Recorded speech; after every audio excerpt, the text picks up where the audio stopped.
My name is Renald Schaub. I lecture at the University of St Andrews, and by training I'm a solid-state physicist. My particular emphasis is essentially on carbon materials. So I investigate the physical and chemical properties of materials like graphene and fullerenes. My KTP partner is a company based in Stirling. They're called Integrated Graphene, and their core remit is essentially the production of graphene electrodes. Graphene is a really interesting material. It's essentially what I have here as a model. It's one atom thick sheet of carbon atoms, and it has absolutely fantastic properties from the fact that it's just that thin. So it conducts electricity better than copper. It is very, very robust as a material. It is a transparent conductor.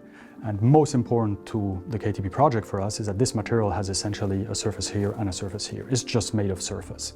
And if you want to sense the environment, or if you want to store charge, then you need a lot of surface. And this is why this material is so important to the company and myself. Integrated Graphene, what they've done is essentially devised a recipe to synthesize this material at ultra low cost and at quantities that are essentially compatible with commercialization. I had from previous workings some contacts with one of the co-founders of this company, Marco Caffio.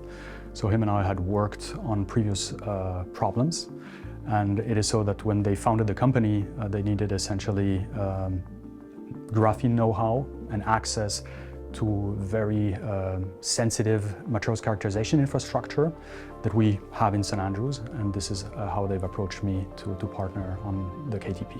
The KTP project had essentially two objectives. The first one was essentially to take the revolutionary ideas of the company in terms of synthesizing these graphene materials, and our task was essentially to optimize their synthetic procedures. So after the first year of the KTP project, we had achieved that goal. So we could boast at that time to produce the purest form of what we call 3D graphene foam. The second objective of our KTP was essentially to take that optimized material and then look at its implementation into two devices. One that related to glucose sensing for essentially medical diagnostics, and the other one, the implementation of the graphene electrodes in supercapacitors for energy storage applications.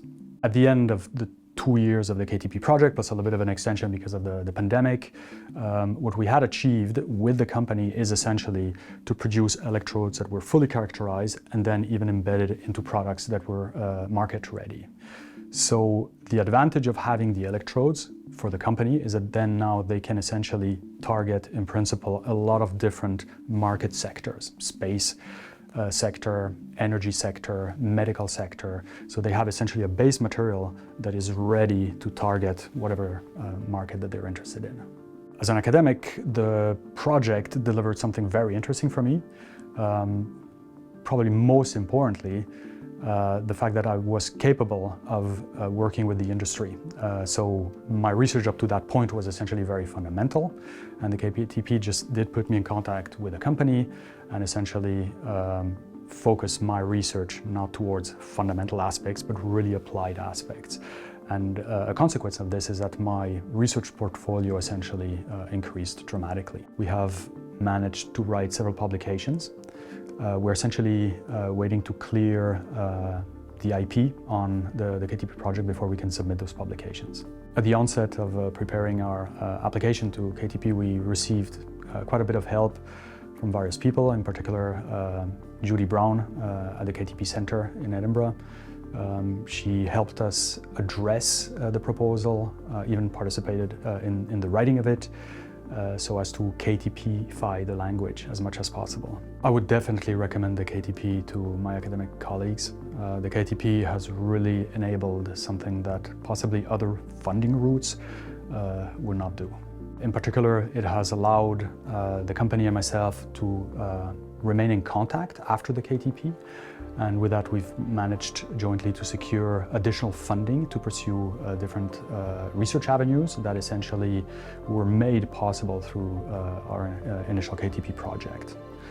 Secondly, we were, as I would say, probably fairly successful with the KTP project, and on that basis, our university is considering building a case for impact for the next REF session.